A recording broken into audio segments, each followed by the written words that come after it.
کچھ لوگوں نے آزادی چھٹکارے کا یہ معنی لیا کہ اس روز جو جیسے کرو سب کی آزادی ہے، اسی لیے بائک لے کر کے تین سوار ہو جاتے ہیں، اور دنوں میں تو 2 سواری بڑی مشکل سے بیٹھتی ہے، تیسری میں تو ڈنڈا کھانا پڑتا ہے، لیکن اس رات میں سوچتے ہیں آزادی والی رات ہے، 3 سواری اور مٹر گشتی،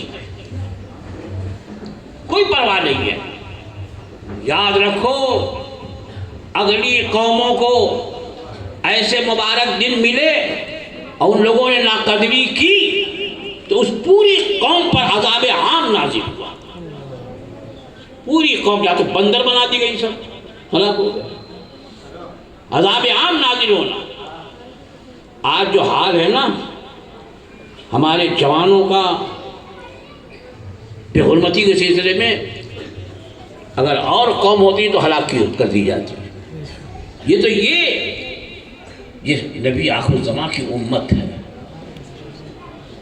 اس امت کے بارے میں اللہ جل وعلا نے اپنے کلام مجید میں ارشاد فرمایا وَمَا كَانَ اللَّهُ لِيُعَذِّبَهُمْ وَأَنْتَ فِيهِمْ، اللہ کی شان نہیں کہ ان پر عذاب نازل فرمائے کہ اے محبوب تم ان میں جلوہ فرما۔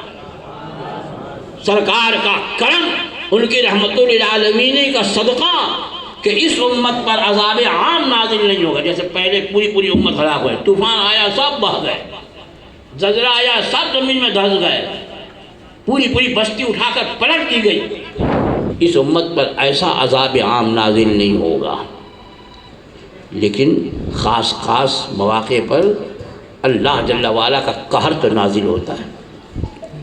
کبھی سونامی آ جاتی، دیکھتے رہ جاتے ہیں لوگ، اب آبادی کی آبادی جو ہے وہ بہہ جاتی ہے۔ کبھی زلزلے آ جاتے ہیں، دیکھتے دیکھتے اونچی عمارتیں زمین بوس ہو جاتی ہیں، اس کا قہر نازل ہوگا۔ آپ اپنے کرتوت کو دیکھو، اپنے عمل پر نظر کرو۔ اللہ جل وعلا ارشاد فرماتا ہے وَمَا أَصَابَكُم مِّن مُّصِيبَةٍ فَبِمَا كَسَبَتْ أَيْدِيكُمْ، تمہیں جو بھی مصیبت آتی ہے تمہارے ہاتھوں کے کرتوت کا نتیجہ ہے، اس پر نہیں غور کرتے۔ اب یہ مقدس رات ملی ہے، قسم خدا کی بڑی مقدس رات، اور اس کی ایسی ناقدری کیت کرتے، خالی مٹر گشتی کے لیے اس قبرستان سے اس قبرستان، اس درگاہ سے اس درگاہ، ہلا گلا شور شرابہ جو عبادت میں لگا اس کو بھی ڈسٹرب کر دو۔ اس سے تو بہت اچھا تھا، لاکھوں درجے اچھا تھا کہ آپ عشاء کی نماز باجماعت پڑھ کر سو جاتے اور جلد اٹھ کر کے فجر کی نماز باجماعت پڑھتے۔ میرے آقا ارشاد فرماتے ہیں کہ جو عشاء جماعت سے پڑھے گویا اس نے آدھی رات شب بیداری کی، اور جس نے فجر جماعت سے پڑھی گویا اس نے آدھی رات شب بیداری کی۔ تو اس سے بہتر تو ہوگا نا۔ وہ رات کیا ہے؟ یہ بخشش کی رات، آزادی سے مراد جہنم سے آزادی، یہ بخشش کی رات ہے۔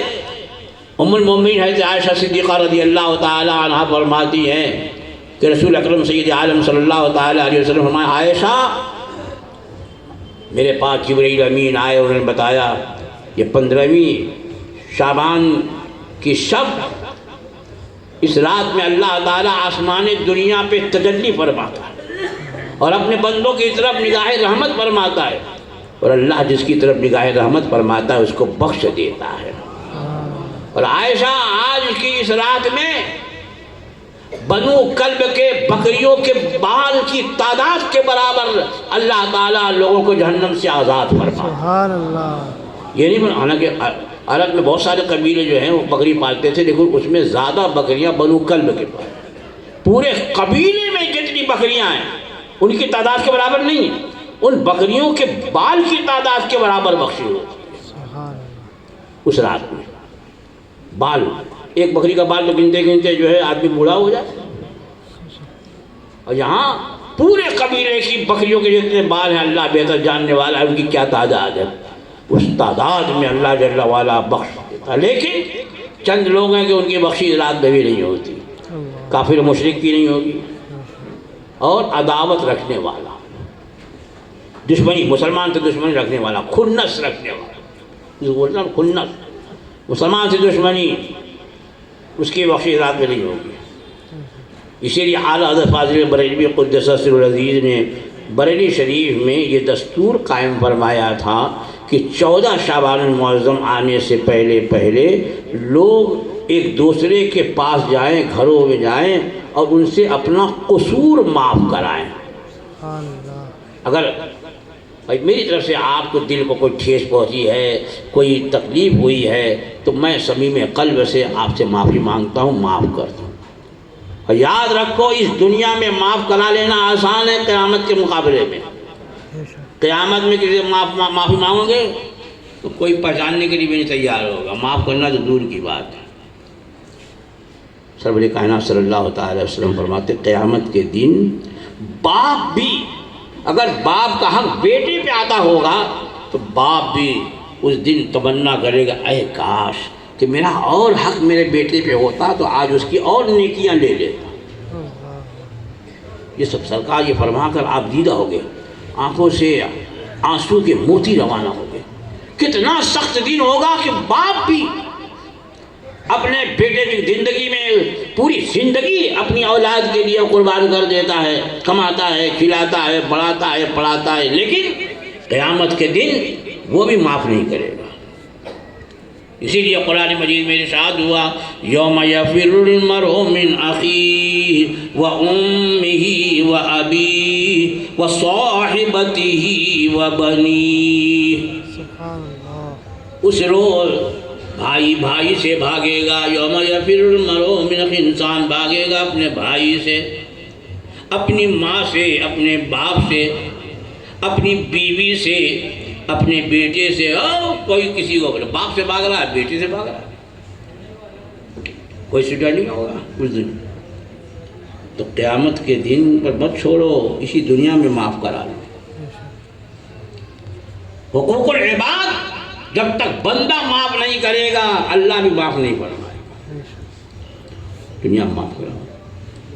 اب کسی کے پاس اب معافی کے لیے گئے، اب وہ اکڑو خاں ہے، چاہے بھگ نہیں معاف کرنے والا ہے، اتنا کھایا اتنا معافی کے لیے آیا ہوں، یہ کیا منہ لے کے آیا بھگ نہیں۔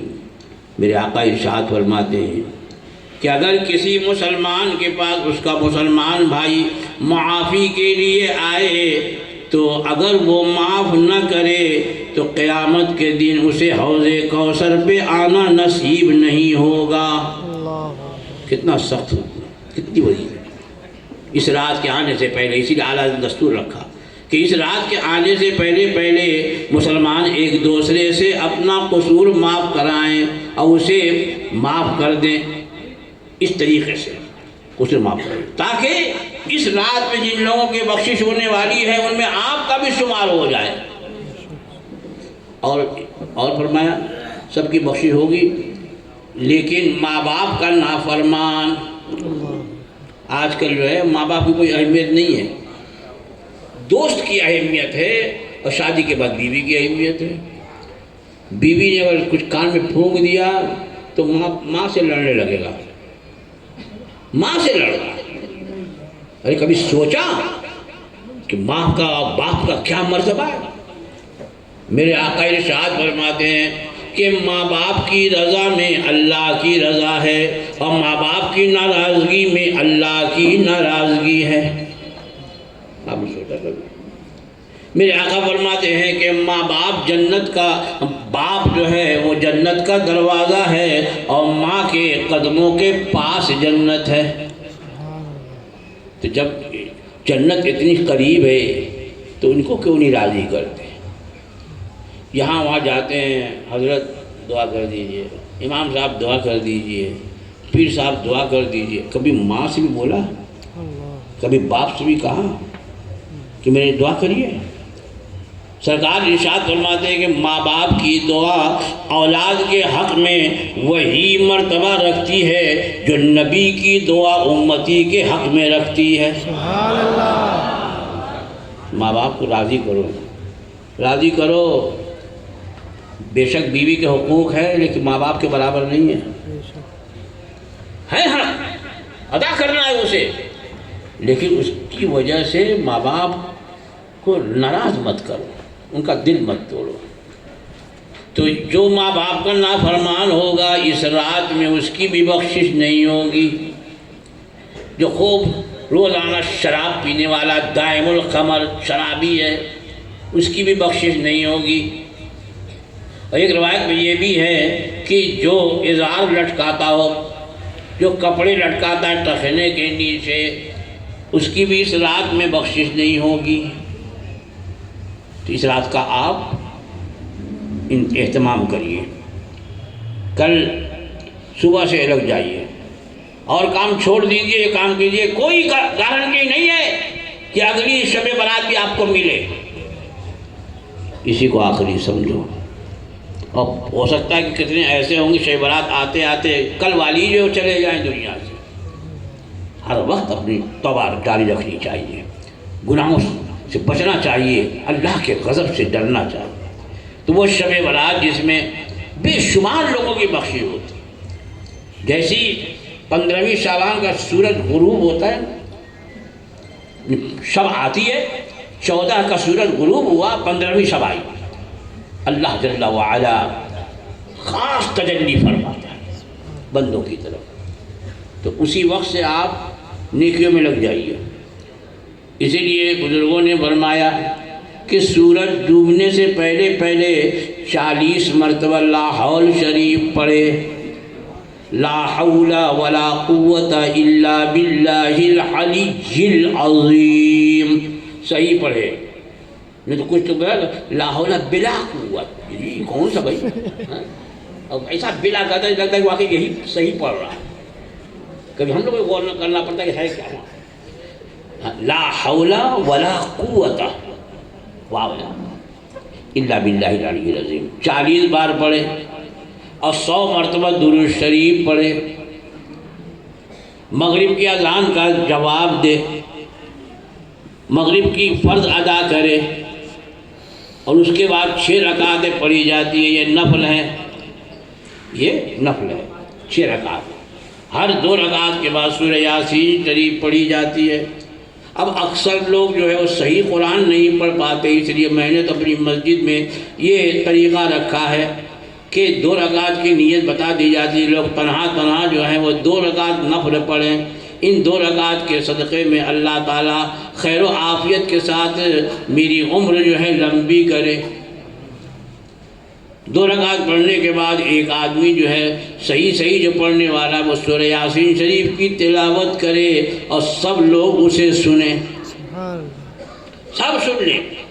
پھر 2 رکعت کی نیت بتائی جائے، پھر سورہ یاسین شریف اور دعائے نصف شعبان ہر مرتبہ پڑھی جائے، یا تو لوگ آمین کہیں یا یہ کہ الفاظ اس کے دہرائیں۔ پھر 2 رکعت، اس طرح کل 6 رکعت پڑھی جائے گی، اور بہت بہتر ہے کیونکہ یہ اوابین ہے۔ 6 رکعت جو ہے یہ روزانہ پڑھنی چاہیے۔ اوابین مغرب کے بعد اور عشاء سے پہلے اوابین کا وقت ہے کہ آدمی اوابین پڑھے گا تو مرتے جو ہے جنت میں اپنا مقام دیکھ لے گا، تو اوابین بھی ہو سکتی ہے۔ اس کے بعد فرض نماز عشاء کی باجماعت پڑھے۔ میں نے دیکھا ہے بہت سے لوگ جہاں 6 رکعت پڑھے اس کے بعد وہ بھاگیں گے نکل مسجد سے، ہاں بولے اب کیا تو بھائی عمر بھی لمبی ہو گئی اور ہم عافیت بھی مل گیا، رزق بھی خوب مل گیا، اور اس کے بعد پھر دفع بلا کی نیت بھی ہے، تو اب تو سب مل گیا ہے، چلو گھر جاؤ معاذ اللہ۔ فرض مت چھوڑنا۔ اس کے بعد باجماعت عشاء کی فرض نماز پڑھو، سنتیں پڑھو، وتر پڑھو، اب اس کے بعد مسجد سے نکلو۔ اب آپ کو جانا قبرستان پہ جائیے، قبرستان جانا یہ فرض نہیں ہے، اپنے گھر میں بھی رہ کر کے آپ اپنے موتا کے نام، اپنے مردوں کے نام فاتحہ کر سکتے، اشارے ثواب کر سکتے۔ اب گھر کو سجاؤ، سجانے کا یہ مطلب کنکمے لگاؤ، جھنڈی لگاؤ، گھر کو سجاؤ یعنی اعمال صالحہ سے، نماز پڑھو، قرآن مجید کی تلاوت کرو، تسبیح پڑھو، گھر کے ہر فرد کو یہ آپ کوشش کرو کہ نیکیوں میں مشغول ہو، کیونکہ اس رات میں آپ کے رشتہ داروں کی روح مکان تک آتی ہے، اپنے مکان تک آتی ہے، دیکھتے ہیں واقعی میرے بعد والے تو سب عبادت میں مشغول ہیں، نیکی مشغول ہیں، وہ خوش ہو کے وہاں سے واپس جاتے ہیں، اے اللہ جس طرح ان لوگوں نے میرے بعد میرے گھر کو تیرے ذکر سے آباد رکھا ہے ویسے انہیں بھی آباد رکھ۔ اور اگر روحیں آئیں اور یہاں دیکھیں تو آپ جو ہے وہ ٹی وی دیکھنے میں مشغول ہے، گپ پاسٹنگ میں مشغول ہیں، لطیفہ گوئی میں مشغول ہیں، خالی کھانے پینے میں لگے ہوئے ہیں، یہ حلوہ ایسا بنا، وہ حلوہ ویسا بنا، گئے سال کی بریانی بڑی اچھی تھی، مثال چاول ٹیڑھا ہو گیا، لمبا ہو گئی، 3-5 میں لگے ہوئے ہیں، اب وہ روحیں آئیں گی، اب آئے دیکھا یار یہ تو سب لگے ہوئے ہیں، میرا اپنا گھر ہے، کوئی ہم کو یاد نہیں کر رہا، کوئی اللہ کی یاد میں مشغول نہیں ہے کہ کچھ نیکی ہم کو ہی مل جاتی۔ تو جب وہ واپس ہوں گی بدعا دے، اے اللہ جیسے ان لوگوں نے میرے گھر کو ویران کیا ہے ویسے ان کو بھی ویران کرتا ہے۔ ہو گیا وقت ختم؟ آپ تو بولنے سے برات بھی بول دیے، میں آزادی کے ساتھ بولے چلا جاتا ہوں۔ بہرحال کل ہے کیا؟ شب برات، لیلۃ البرات۔ آج ہی کی اس رات میں، آج ہی یہ نہیں کل مراد ہے، اس رات میں سال بھر کے کام فرشتوں کے سپرد کیے جائیں گے۔ کیا؟ کس کے گھر پیدائش ہوگی، کس کو کتنا روزی ملے گا، کون مرے گا، کون بیمار پڑے گا اور کون بیمار اچھا ہوگا، کس کی تجارت میں نقصان ہوگا اور کس کی تجارت کو فروغ ہوگا، یہ سارے امور فرشتوں کو دیے جاتے ہیں۔ اس رات میں عبادت میں لگے رہو تاکہ ہمارا آنے والا سال جو ہے ہمارے حق میں بہتر ہو۔ ذکر کرو۔ بہرحال کہنے کو بہت کچھ تھا لیکن اشارہ ہو گیا ہے، اس لیے اب فقیر اب زبردستی نہیں بولے گا، اور آپ سب جو ہیں جب کل دعا کریں تو اس فقیر کے حق میں بھی دعا کریں کہ اللہ تعالیٰ جہاں اور لوگوں کی مغفرت ہونے والی ہے اس فقیر کی بھی مغفرت ہو جائے۔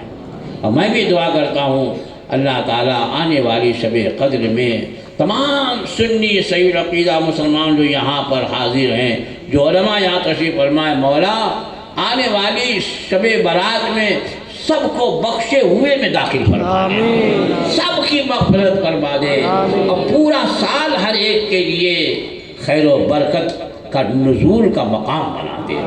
وآخر دعوانا الحمدللہ۔